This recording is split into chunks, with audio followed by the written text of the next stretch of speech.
Thank you so much, Minister, for inviting me for this press conference. Also, thank you to members of the foreign press for allowing me to speak a few words and updates about the situation, specifically with regard to education in Indonesia during this COVID-19 crisis. So I think the first most important point is that the situation even before the COVID-19 crisis was already a very challenging situation for education in Indonesia. Being the fourth largest educational system in the world, in a developing economy, in the largest archipelago in the world, the logistical infrastructure and inequity issues had already been quite acute. So the COVID crisis exacerbated a lot of those trends. But the team in the Ministry of Education are doing everything in their power night and day to try to improve the situation and also try to mitigate the biggest risks throughout this crisis. So it's important that from the very beginning when the COVID-19 crisis occurred, that the Ministry of Education took a principle-based approach in how to make decisions. And the first principle that we took was health first. And so the Ministry of Education actually took the lead and the initiative in implementing study from home. We worked together with all the districts in Indonesia to encourage and support them and through the transition to studying from home. And for the universities, which are directly under the jurisdiction of the Ministry of Education, we implemented study from home immediately as a nationwide policy. So we provided the regulatory framework even before companies were starting to work from home and the other type of containment measures. So we really took the initiative that health was first and the safety of our teachers, our students, and their parents was the first priority. And so schools everywhere in areas that were affected by COVID started studying from home.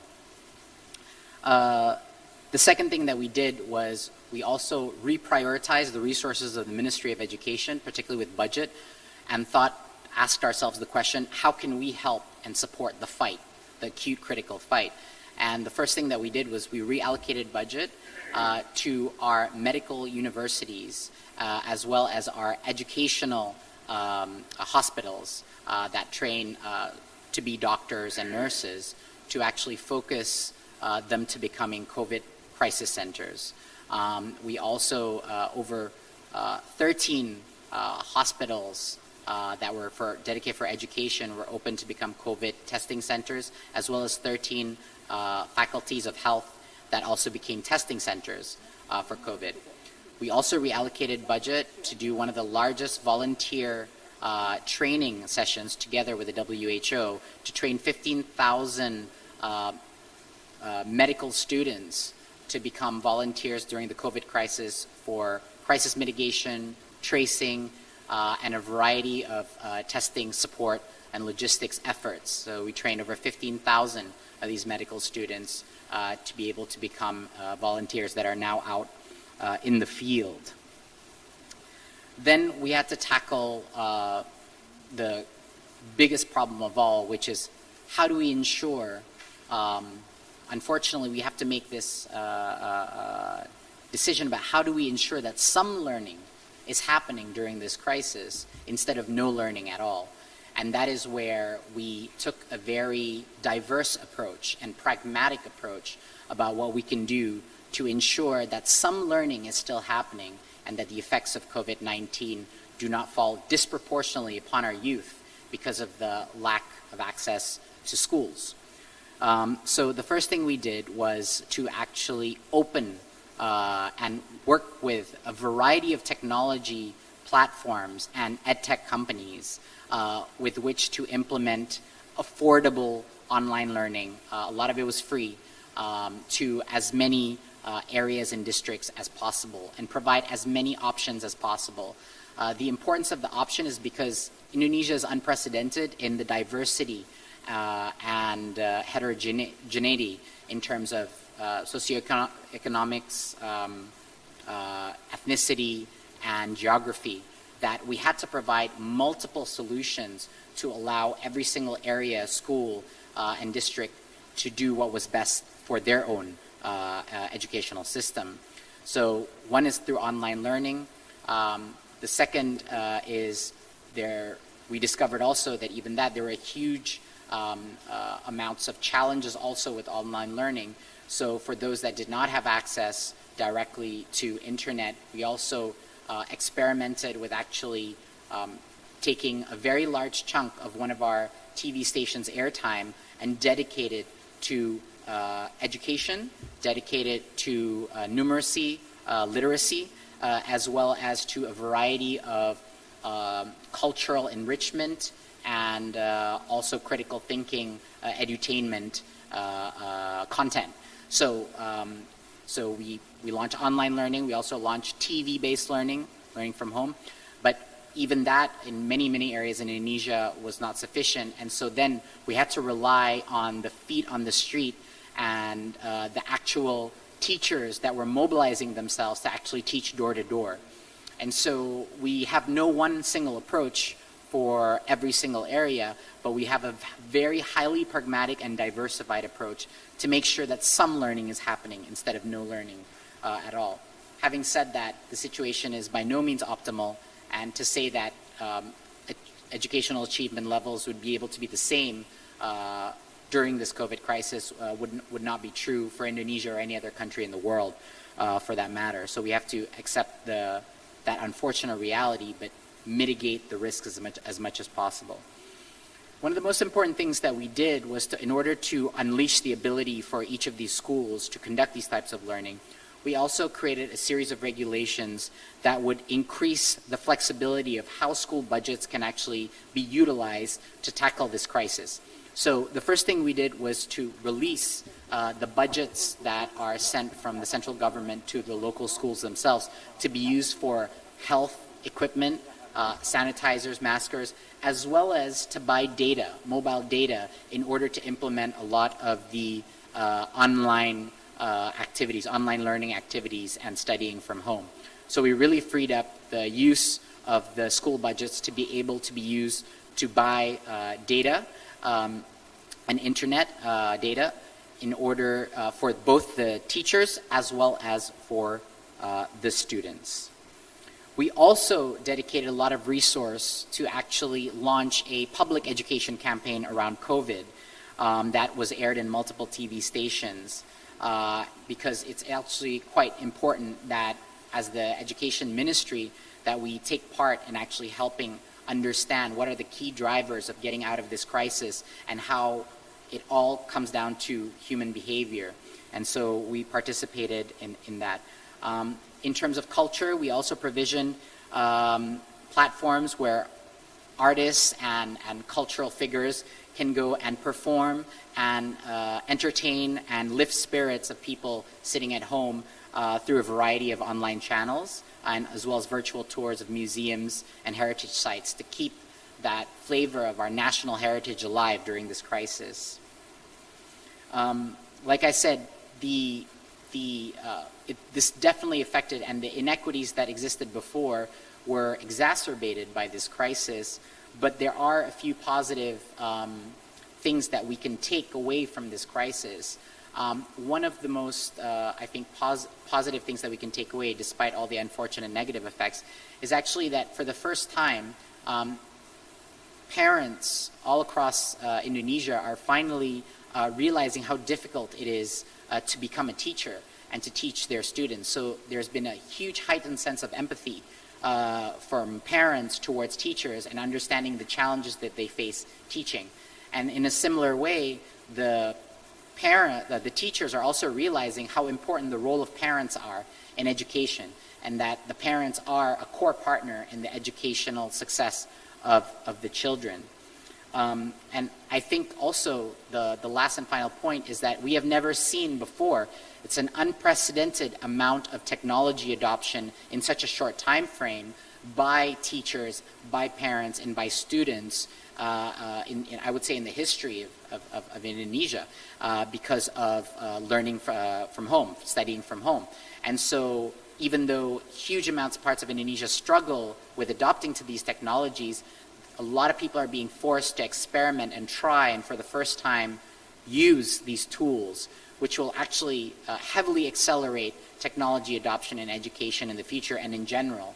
And so I think that is one very, very encouraging trend, that once the COVID-19 crisis is done, the adoption to enhanced technologies in education to support teachers and to support parents and students can be accelerated. Thank you very much. Thank you again, Minister of Foreign Affairs, for the opportunity, and I'll be answering questions in the next section. Thank you very much. The first question I'll be answering is from Channel News Asia, and the question is, what is the effectiveness of home-based learning so far? An entire cohort will potentially end up being behind their studies. What will you do about this? It's a great question. First of all, just to be scientifically sound, the ability for us to determine the effectiveness of home-based learning will definitely take much more time than the immediate 2 months. These kind of analyses need to be seen over a much longer period of time, unfortunately. But what we do know now is we have a lot of anecdotal evidence about some of the challenges of online learning. And a lot of it is what you would expect. There are some groups or some areas or some schools that have really shown incredible innovation in the ability to use a variety of technological tools and low-tech solutions as well, like one-to-one teaching at home, etc., that a lot of teachers have innovated. But there are also some areas and some schools that are a little bit slow, behind in the curve, and therefore are at bigger risk. So there's a very, very wide discrepancy of the effectiveness of home-based learning. I would say that the most encouraging thing that we see is not actually the effects today and whether or not it will actually be able to compensate for children not being in school. I think the effectiveness is much more felt in the future effectiveness of comfort and adoption of technology in the future, because technology is a core part of our plan in the Ministry of Education to support teachers and parents in improving their ability to personalize learning, teaching at the right level, and really focusing on competency instead of content. And technology plays a pivotal role at an educational system of this size. So I think some of those positive effects of home learning will be felt after the COVID-19 crisis and not so much during the crisis itself.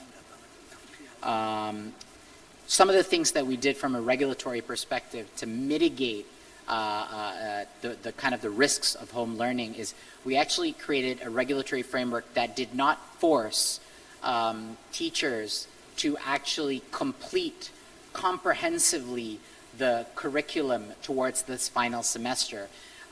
We did something quite dramatic too, is that we were going to change the national exam anyway next year to be more like PISA, to be more analytical based, but we decided to accelerate that and cancel the national examinations this year that would be happening right now, primarily for health issues. But these two things that we did, both relaxing the requirements on completing the syllabus as well as lifting the national exam for this year or canceling it for this year, actually enabled more flexibility in teachers to focus on foundational numeracy and literacy subjects instead of trying to cover the entire gamut of the curriculum. And we thought that was very important to give that time and flexibility for teachers to adapt to this new situation during the crisis. Next question is from also from Channel News Asia, and it's quite a similar question to the question from Voice of America, so I'll answer it at the same time. The first question is, a lot of children in Indonesia do not have internet access and also even TV to watch TVRI and its educational programs. What will you do about this? And the Voice of America question is, how do you overcome the gap between families who have internet and not in online learning during a pandemic? So I'll try to tackle this question from a few angles. So yes, there are a lot of children and families that do not have access to internet and TV. Many more of those students that don't have access to internet rather than don't have access to both internet and TV. Generally speaking, within each neighborhood, because of the penetration of 3G everywhere, most children in Indonesia will have access to an Android handset, even if it's not within their immediate nuclear family, and they will have access to a phone connection. TV is also very widely penetrated in Indonesia, even though some areas, especially in the remote areas, still don't have access. They even have issues with electricity and stable electricity connection. So the solutions of how to tackle this cannot be sorted within a 2-month crisis management period. All of the solutions are to tackle this are future-oriented and have to deal with actually solving the root cause inequity issues in infrastructure themselves. So the COVID-19 crisis has actually accelerated and catapulted all of the government initiatives to actually close the gap. Close the gap in what way? Close the gap in infrastructure development, particularly for the educational system. Close the gap in internet connectivity, which means you have to inevitably solve the gap for electricity stability as well in order for internet stability to be achieved. So these are activities that are cross-functional between ministries and not just the Ministry of Education. So we'll be working with an array of other ministries to actually really focus on these areas that are still disconnected from the rest of Indonesia. Now, those inequities cannot only be solved by infrastructure developments. The most important inequity in the educational system come from the quality of teachers themselves. So the primary focus, even though we use a lot of technology as tools in the plan of the Ministry of Education moving forward, the primary focus is really enhancing the human capabilities in teaching and redistributing quality teachers and having the best of our teachers actually lead schools to become principals is the core focus of our educational drive, with or without the COVID-19 crisis. But the COVID-19 crisis accelerated this initiative in a very catalytic way. Having said that, the TV, we were extremely surprised. I mean, we rushed to create the educational TV content initiative in order to make sure that as many children had the opportunity to learn from TV that didn't have access to online, but we were extremely shocked to see the reception. The ratings that we received from TVRI were among the highest we've seen in a while when we launched the program. So the appetite to learn by both parents and students was something that was a very pleasant surprise for us and provided a lot of motivation for the Ministry of Education to continue with these kind of alternative programs of learning. We've also been extremely inspired by seeing the grassroots movement of teachers in remote areas that have actually implemented door-to-door teaching policies. And this was extremely moving as well as inspiring for other teachers in regions to kind of take the initiative and not leave any child left behind. I'm going to answer the next question from Voice of America. In the past 2 months, there has been a trend of increasing numbers of underage married girls in Solo and several other cities due to increased economic inequality and poverty as a result of COVID-19. What can be done by the Education Ministry to underline the importance of education for girls and how to create an education direction that is gender-oriented? This is a fantastic question. I think the first thing that every type of organizational system needs to do to improve something is to measure it correctly. And that is why we are transforming our national exam system to achieve a global standard, which is like the PISA and OECD standard, but also have survey questions that are actually assessing the value systems at the same time. So we'll be assessing the cognitive, analytical capabilities, but also the value systems that are in place in our educational systems. And gender equality and gender empowerment will be a critical pillar in that assessment metric. We will be surveying schools and how they view gender equality, how they view gender dynamics, We will be assessing schools and systems, both teachers and students, on what are their perceptions around sexual harassment and violence, or views surrounding those topics. In the university sector, what we plan to do is actually, we plan to go, which universities in Indonesia are under the direct jurisdiction of the Ministry of Education, so it's nationally run and regulated, instead of schools, which are district run. In the university sections, we're going to take this one step further and actually create organizational systems and reporting mechanisms for sexual violence, which is a critical component of gender equality. It's a critical, actually, negative externality of gender inequity, of why sexual violence and sexual harassment exists. And so we are going head on and tackling that, along with radicalization and also bullying as another two factors. But this will be a pivotal push to eradicate these kind of moral issues that we see in our educational system. So the ministry is taking a very proactive approach in tackling these issues. Having said that, in the previous administrations and the previous ministries before my time here, Indonesia has achieved a fair amount in actually setting equity and participation of male and female in both higher education and lower education. So it cannot be gone without being said that that's already an impressive achievement, at least from the statistics. But now the challenge is how to create the mindsets for gender equality starting from a very, very young age, and to mitigate the more darker consequences of that as the kids grow up. So that's kind of our overall strategy in introducing gender equality. So two student profiles that we're focusing on and we're assessing. One is actually morality and ethics, and the second is universal citizenship. These two aspects of our 6 student profiles, these are 2 out of student profiles, gender equality and ethics are going to be critical components within these 2 student profile achievements that we're trying to focus on.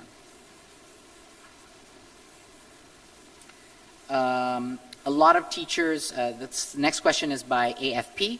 A lot of teachers are struggling with online learning suggested by the Ministry of Education and Cultures. What is the solution for that? This is a very difficult question to answer. There are many, many solutions, but the solutions differ depending on which school, which area, and which level of technology adoption that they're accustomed to.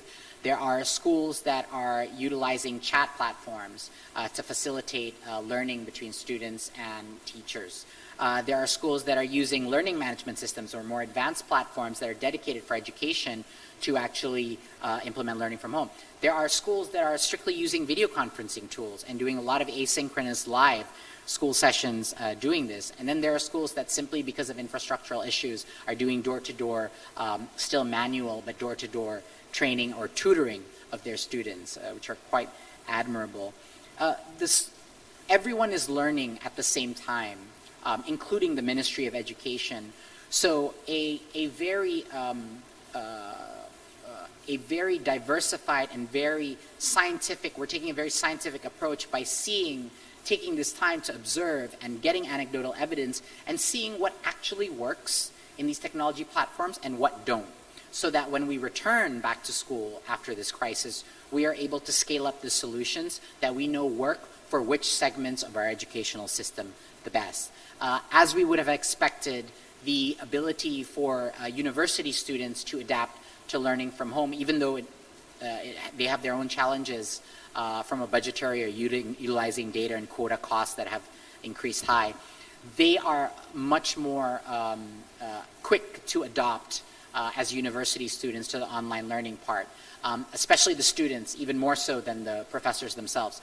So we've seen that as a very, we expected that, but I think the struggle to adopt really is happening in our lower educational system, and that's where the challenges will go. But we'll take the best of what works, and we'll eliminate the things that didn't work, and we'll apply that in moving forward of how we're going to use technology in a non-COVID crisis situation, whether we want to employ hybrid learning, whether we want to use technology for personalized or segmented groups or cohorts in classes, how we're going to use assessments to break up classes into smaller chunks, based on their competency level. These are all the kind of the next generation tools that are now being stress tested in the COVID-19 crisis. The final question I will answer is from AFP as well, is what has changed in the Indonesia education system amid current COVID-19 pandemic, e.g. learning materials, syllabus, or assessment? So what hasn't changed? I think that's the better question. I think everything has changed pretty dramatically, not just in Indonesia, but around the world. I think the first thing that will be a new normal is the use and adoption of technology tools for teachers, students. I think that will fundamentally change how students and teachers interact. The ability for teachers to actually break up their class into more effective learning groups and do that, you can only do that with technology. The ability for teachers to implement project-based learning and have kids independently do activities project-based and being mentored remotely, so they don't have to do it within a synchronous class environment in class. I think those are all big opportunities that will permanently be changed by the COVID-19 crisis. The second is the role of parents. I think this will permanently change in the educational system. The interest of parents and the ability of parents to participate in the educational learning of their children will be a wave that is accelerated, and this is a very positive wave. That will be accelerated. Instead of simply outsourcing education to schools and to teachers, parents now feel a renewed interest to be engaged and participate in the education of their kids. The exam, this was going to happen even before COVID-19, but it just got accelerated. We changed our national standard exam to move from content, rote-based memorization to critical and analytical thinking, more akin to the PISA. We will do this as a way of measuring not individual student performance, but of overall school performance. Those are fundamental changes in how we're assessing. They are no longer punitive assessments, but they are accountable to the principal and to the district educational systems, not to the individual students who should not be punished for their test results. I think that's going to be a fundamental transformation, using technology to deliver those systems, those assessments, and to create assessments that will not be done only at a national scale, but to decentralize those assessments that can be used day to day by students. That will require technology in order to do that. So I think the other thing that will change is the level of volunteerism that we've seen, which has been unprecedented in the COVID-19 crisis. Indonesia is a country that has gone through a series of disasters, natural or otherwise, and because of that, it has trained its volunteering muscle to the extent that we're seeing incredible levels of civic society stepping up in both the education space and other spaces to really pick up the torch and support each other during this time of crisis. I think those are the questions that I can answer today. So yes, we're seeing a lot of suboptimal learning happening in Indonesia and in the rest of the world as a result of this, but the amount of learnings that we can take from this crisis and the mental resilience and new normals that can come after this crisis can become big opportunities for us to accelerate changes that we wanted to do before, but now are given the opportunity and momentum to do it faster and in a more innovative way. Thank you very much. Really appreciate it.